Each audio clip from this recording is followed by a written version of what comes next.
Hello everyone, welcome to study sport. आज के इस वीडियो में हम लोग डिस्कस करेंगे जेन ऑस्टिन की बायोग्राफी को। जेन ऑस्टिन का जो टाइम लाइन है वो है 1775 टू 1817।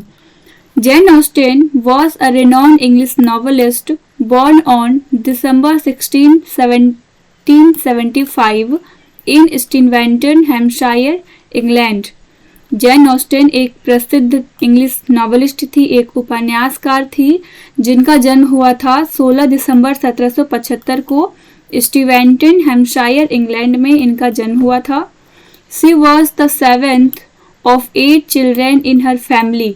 जेन ऑस्टिन अपने पेरेंट्स की 7th डॉटर थी और उनके टोटल 8 भाई बहन थे, इंक्लूडिंग जेन ऑस्टिन।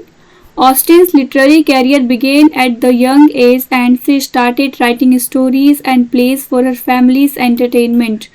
और जेन ऑस्टिन का जो लिटरेरी कैरियर था वो उनके यंग एज में ही उन्होंने स्टार्ट कर दिया था। उन्होंने लिखना स्टार्ट किया अपने फैमिली के लिए प्लेस और उनके एंटरटेनमेंट के लिए लिखा करती थी। Her formal education was limited to what her family could provide at home. और उनकी जो शिक्षा हुई थी वो घर में ही हुई थी। उनके फैमिली ने उनके एजुकेशन के लिए जो कुछ भी प्रोवाइड कराया उतना ही तक वह लिमिटेड रही। But she was an avid writer and had access to her father's extensive library. But उनके पिता का एक एक्सटेंसिव लाइब्रेरी था, एक व्यापक लाइब्रेरी था जहाँ पर जेन ऑस्टिन जाकर पढ़ा करती थी। Where she delved into literature, history and philosophy. उस लाइब्रेरी में जेन ऑस्टिन पढ़ती थी लिटरेचर, हिस्ट्री और philosophy. Jane and her sister Cassandra developed a close bond and Cassandra would become one of Jane's closest confidants throughout her life. और Cassandra जो थी वो Jain Austin की बहन थी जिनके साथ उनका काफ़ी क्लोज रिलेशन था और वो उन पर बहुत ही ज़्यादा विश्वास करती थी, उनकी विश्वास पात्र बन गई थी जैन ऑस्टिन की। In her early 20s, Austen began to write more seriously and created some of her earliest works, including Lady Susan, Eleanor and Marianne, which would later be revised and published as Sense and Sensibility. और अपने early 20s में Jane Austin ने काफ़ी seriously अपने writing career को start कर दिया था और उन्होंने एक वर्क लिखा था जिसका नाम था लेडी सुसैन और एक था एलिनर एंड मैरियन, जिसे उन्होंने बाद में रिवाइज करके पब्लिश कराया किस नाम से, तो सेंस एंड सेंसिबिलिटी के नाम से। इन 1811 sense and sensibility became her first published novel. और सेंस एंड सेंसिबिलिटी ही वह वर्क था जो उनका फर्स्ट पब्लिश्ड नॉवल था जिसे 1811 में पब्लिश कराया गया था। Released under the pseudonym a lady. Actually में सेंस एंड सेंसिबिलिटी जो टाइटल है ये इस नॉवल को बाद में दिया गया, पहले इसे अ लेडी के टाइटल से पब्लिश कराया गया था। This mark the beginning of a successful career as a novelist. और ये जो वर्क था इसने बहुत ही हेल्प किया जेन ऑस्टिन के करियर को आगे बढ़ाने में। एज अ नॉवलिस्ट के तौर पर वो प्रसिद्ध हुई। Her subsequent novels including Pride and Prejudice 1813, Mansfield Park 1814, Emma 1815, Northanger Abbey 1817 and Persuasion cemented her reputation as one of the most significant literary figure of the 19th century. कुछ popular novels हैं इनके जिसमें शामिल है pride and prejudice, इसे 1813 में publish किया गया था। Mansfield park published in 1814, Emma जिसे 1815 में पब्लिश कराया गया था और फिर है नॉर्थेंजर एबे। इस नॉवल को उनके मरने के बाद पब्लिश कराया गया था 1817 में। जेन ऑस्टिन का जो डेथ हुआ था वो हुआ था 18 जुलाई 1817 में, पर इस नॉवल को जेन ऑस्टिन की डेथ के बाद पब्लिश कराया गया था।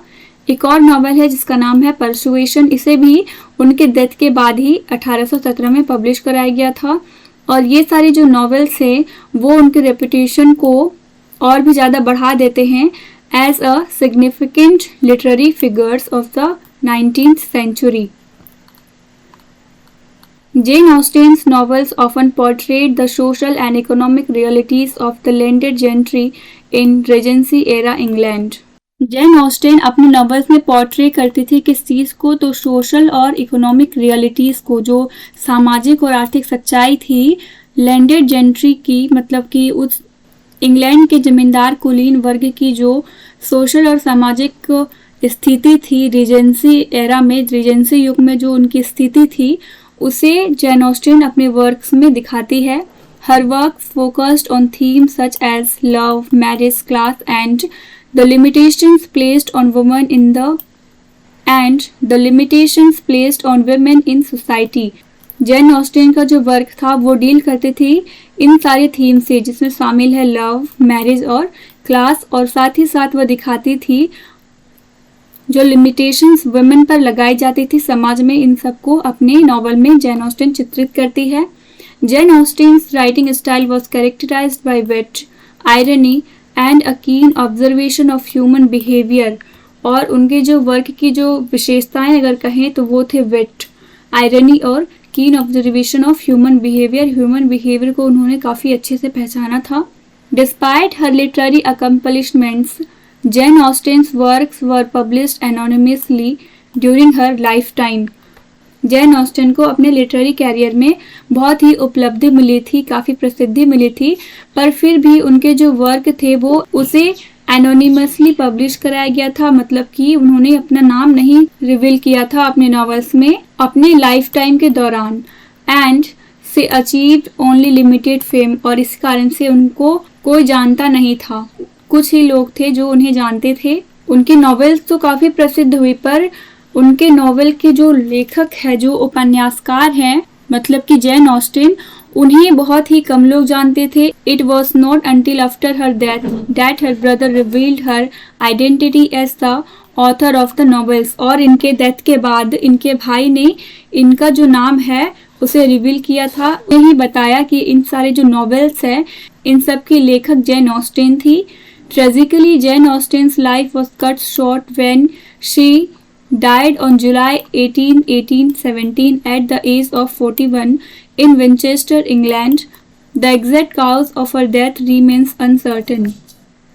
जैन ऑस्टेन का डेथ काफ़ी कम उम्र में हुआ था, जब वो 41 के ही थी तब उनका डेथ हो गया था। डेथ का जो डेट है वो है जुलाई 18, 1817। कहाँ पे हुआ था इनका डेथ, तो प्लेस का नाम है विंचेस्टर, इंग्लैंड। इनकी डेथ का जो एग्जैक्ट रीज़न है वो अभी तक अनसर्टेन है, मतलब कि इनके डेथ का कारण पता नहीं है। यहाँ पर हमारा ये वीडियो ख़त्म होता है। उम्मीद है आपके लिए ये वीडियो हेल्पफुल रही होगी। Thank you for watching the video.